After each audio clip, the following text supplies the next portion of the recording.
അതേസമയം അതിരപ്പള്ളിയിൽ ജംഗിൾ സവാരി സംഘത്തിന് നേരെ കാട്ടാന പാഞ്ഞെടുത്തു. വിശദാംശങ്ങളുമായി അനീഷ് ആന്റണി ചേരുന്നുണ്ട് തൃശ്ശൂരിൽ നിന്നും. അനീഷ്, എപ്പോഴായിരുന്നു ഈ സംഭവം ഉണ്ടായത്? എന്തൊക്കെയാണ് മറ്റ് വിവരങ്ങൾ?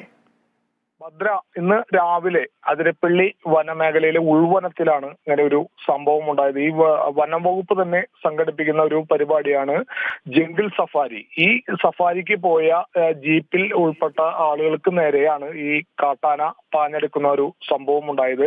തൃപ്രയാർ സ്വദേശി കൃഷ്ണപ്രസാദ് അടക്കം 6 പേരായിരുന്നു ജീപ്പിൽ ഉണ്ടായിരുന്നത്. ഈ സംഘത്തിൽ ഒരു വാച്ചറും അതുപോലെ ഒരു ബീറ്റ് ഫോറസ്റ്റ് ഓഫീസർ ഉൾപ്പെടെ ഉണ്ടായിരുന്നു. ഉൾവനത്തിൽ ഇവർ ട്രക്കിംഗ് നടത്തുന്നതിനിടെ ജീപ്പിൽ പോകുന്നതിനിടെ ഇവർക്ക് നേരെ ഒരു കാട്ടാന പാഞ്ഞെടുക്കുകയായിരുന്നു. ഇവർ ആ സമയത്ത് ജീപ്പ് പുറകോട്ടെടുത്തതോടെ കാട്ടാന ഈ ജീപ്പിന് നേരെ കുറച്ചു ദൂരം ഓടി പിന്നീട് തിരികെ ആന കാട്ടിലേക്ക് കയറുകയാണ്. ആ ദൃശ്യങ്ങളിൽ തന്നെ വ്യക്തമാണ്. ഈ ജീപ്പിനുള്ളിൽ ഇരുന്നവർ തന്നെയാണ് ഈ ദൃശ്യങ്ങൾ പകർത്തിയത്. എന്തായാലും ആന ജീപ്പിനടുത്ത് വന്ന് മറ്റ് അക്രമ സംഭവങ്ങളൊന്നും ഉണ്ടാക്കാത്തതിനാൽ ഇവർ പരിക്കേൽക്കാതെ രക്ഷപ്പെട്ടു. എന്തെങ്കിലും അത്തരത്തിൽ ആന ഇവരെ ആക്രമിക്കുന്ന ഒരു സാഹചര്യം ഉണ്ടായാൽ ഒരുപക്ഷെ വലിയൊരു അപകടം തന്നെ ഉണ്ടായേക്കാം. കാരണം ഉൾവനത്തിലാണ്, പുറത്തേക്ക് എത്താൻ തന്നെ കാട്ടിൽ നിന്നും റോഡിലേക്ക് എത്താൻ തന്നെ ഒരുപാട് സമയമെടുക്കുമെന്നാണ് നമുക്ക് മനസ്സിലാക്കുക. എന്തായാലും അത്തരത്തിലുള്ള അനിഷ്ട സംഭവങ്ങളിലേക്കൊന്നും പോയില്ല.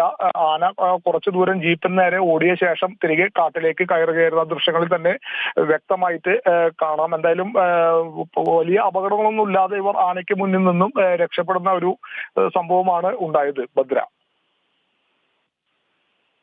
ശരി, അതിരപ്പള്ളിയിലാണ് കാട്ടാനയുടെ ആക്രമണം ഉണ്ടായത്.